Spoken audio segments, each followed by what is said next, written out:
Assalamualaikum warahmatullahi wabarakatuh. Baik, yang pertama mari kita ikuti perjalanan Harun al-Rasyid ketemu seorang ulama yang bernama Ibnu Samak. Nah, saat bertemu Ibnu Samak ini terjadi dialog. Saat itu Harun al-Rasyid meminta untuk disuguhi minum. Mungkin beliau sedang haus. Oleh Ibnu Samak disuguhi semangkok air minum. Kemudian Ibnu Samak berkata, "Wahai Amirul Mukminin, seandainya Anda terhalangi meminum minuman ini." Jadi maksudnya Ibnu Samak, satu mangkok ini pun Anda tidak dapat. Atau dapat tapi terhalangi sehingga tidak bisa minum. Misalnya dipegang orang yang orang ini mau menjual dengan harga mahal. Satu mangkok air ini, dengan apa kira-kira Anda akan membelinya? Kata Harun al-Rasyid, dengan setengah kerajaanku. Jadi ini maksudnya kan kalau kita sudah sangat haus, sangat kehausan, tidak ada air. Satu-satunya air satu mangkok itu dimiliki orang, kemudian orang itu mau menjual. Mungkin bayangkan saja kita di tengah padang pasir, tidak ada air sama sekali, ketemu orang yang bawa air semangkok. Itu kata Harun al-Rasyid, kalau situasinya seperti itu, bahkan dengan setengah kerajaanku pun akan aku beli. Oke. Ibnu Samak kemudian melanjutkan, baik, kalau gitu minumlah dulu. Semoga Allah memberikanmu ketenangan. Setelah Harun al-Rasyid selesai minum, Ibnu Samak kemudian bertanya lagi, wahai Khalifah, seandainya air yang sudah diminum tadi tidak bisa dikeluarkan lagi. Ya ini maksudnya, tidak bisa kencing sekarang. Sudah minum, air kencingnya terganggu misalnya. Kan ada itu penyakit-penyakit orang yang tidak bisa kencing. Dengan apa Anda akan menebusnya? Harun al-Rasyid itu menjawab, kalau situasinya seperti itu sudah mengancam jiwa itu kalau sudah penyakitnya seperti itu. Bahkan dengan seluruh kerajaanku pun aku mau bertukar. Biar sembuh, biar tidak sakit ginjalnya, biar bisa kencing lagi. Jadi air minum satu mangkok seharga setengah kerajaan. Air kencing justru yang tidak bisa keluar bisa seharga seluruh kerajaan. Maka Ibnu Samak kemudian menasehati, sesungguhnya harga sebuah kerajaanmu hanyalah seteguk air dan setetes air kencing. Sungguh tidak pantas engkau berlomba-lomba memperebutkannya. Ini bisa dicari di Tarikhul Khulafa. Setelah diberi nasihat seperti ini, Harun al-Rasyid ini kemudian menangis. Jadi kerajaan, kekuasaan, jabatan yang diperjuangkan, bahkan kadang sampai berdarah-darah, bahkan kadang sampai bunuh-bunuhan dengan saudara, yang itu banyak sekali terjadi cerita sepanjang sejarah. Bahkan mungkin sampai hari ini kalau ada pemilihan-pemilihan pemimpin, sampai pemilihan-pemilihan presiden itu rasanya seolah-olah segalanya. Saya harus menang, saya harus sukses, bila perlu menghalalkan segala cara untuk bisa menang, bisa berhasil. Ternyata kalau dikuruskan dengan diri kita sendiri, misalnya saat kita kehausan dan dibandingkan dengan air satu mangkok, atau saat kita punya sakit tidak bisa kencing dengan setetes air kencing, itu segala kekuasaan, segala fasilitas yang kita miliki mungkin akan rela kita korbankan demi kita bisa minum air seteguk dan bisa mengeluarkan air kencing setetes. Nah ini sindiran dari Ibnu Samak kepada Harun al-Rasyid. Ya, meskipun ini sebenarnya juga pelajaran untuk kita semua. Bahwa Dalam hidup ini kadang-kadang kita terlalu over, terlalu menilai tinggi sesuatu, seolah-olah yang lain tidak ada harganya sama sekali. Seolah-olah segala yang tidak itu tidak berharga. Padahal kalau dibandingkan, kalau kita pikir-pikir dibandingkan beberapa sisi sudut hidup kita yang lain, mungkin yang kita anggap sangat berharga itu ternyata tidak ada harganya apa-apa. Jabatan mungkin penting, tapi coba diingat-ingat. Begitu kita sakit, jatuh sakit, jabatan itu tidak akan ada nilainya apa-apa. Bahkan mungkin kalau sakit kita parah, gawat, mungkin rela kita tukar dengan penyakit kita ini.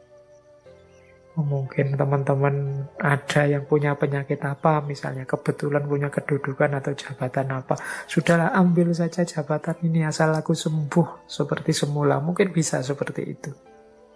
Jadi ternyata harga bahkan sebuah kerajaan itu bisa lebih kecil daripada setetes air kencing.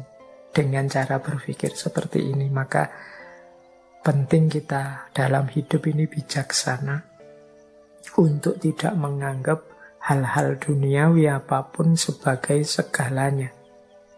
Karena kalau itu hal-hal duniawi, biasanya tidak sebanding nilainya dengan segala yang lebih hakiki. Yang lebih hakiki itu bisa kesehatan kita, kemanusiaan kita, keilahian kita. Jadi ini nasihat ini bisa ditemukan dalam Tarikhul Khulafa. Baik, ini pelajaran dari rihlah ilmiahnya seorang Harun al-Rasyid. Yang kedua, ini masih dari Tarikhul Khulafa. Ini cerita dari Ibnul Jauzi. Ini satu ketika Harun al-Rasyid menemui seorang ulama namanya Sibyan. Jadi Harun al-Rasyid berkata kepada Syekh Sibyan ini, "Wahai Syekh, nasihatilah aku." Syekh Sibyan kemudian mengatakan, "Wahai Khalifah, bertemanlah dengan orang-orang yang membuatmu takut, tapi dengan itu engkau merasa aman.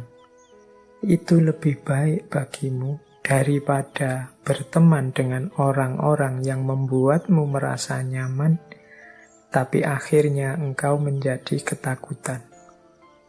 Khalifah Harun al-Rasyid agak kebingungan, ini maksudnya apa ya Syekh ini? Kemudian Syekh Sibyan melanjutkan, maksudnya orang yang membuatmu takut, tapi akhirnya engkau akan merasa nyaman adalah orang yang mengatakan padamu, misalnya ada orang bilang padamu begini, "Wahai Khalifah, engkau bertanggung jawab terhadap rakyatmu, maka takutlah engkau kepada Allah." Nah, ini kan menakutkan memang kalau tiba-tiba ada orang mengingatkan kita seperti ini, "Wahai Khalifah, engkau bertanggung jawab terhadap rakyatmu, maka takutlah kepada Allah." Ini kalimatnya menakutkan, tapi dengan adanya orang yang mau mengingatkan kita seperti ini, kita akan lebih terkendali. Kalau kita punya teman seperti ini, kita akan lebih merasa terkontrol. Tidak berani macam-macam, tidak berani melakukan hal-hal yang melanggar norma-norma hidup. Apalagi teman ini sangat peduli dengan kita. Jadi carilah teman yang berani kalau salah mengingatkan bahwa kita salah. Yang berani mewanti-wanti kita, menasehati kita agar tidak keluar dari jalur kebaikan. Sehingga kita tidak jatuh dalam keburukan. Nah, kata Sibyan, orang yang demikian itu lebih baik daripada orang yang membuatmu nyaman tapi akhirnya engkau akan ketakutan. Misalnya, jadi ini biasanya orang yang muji-muji dulu, menjilat, dan pada akhirnya ketika kita terlena, kemudian kita akan jatuh.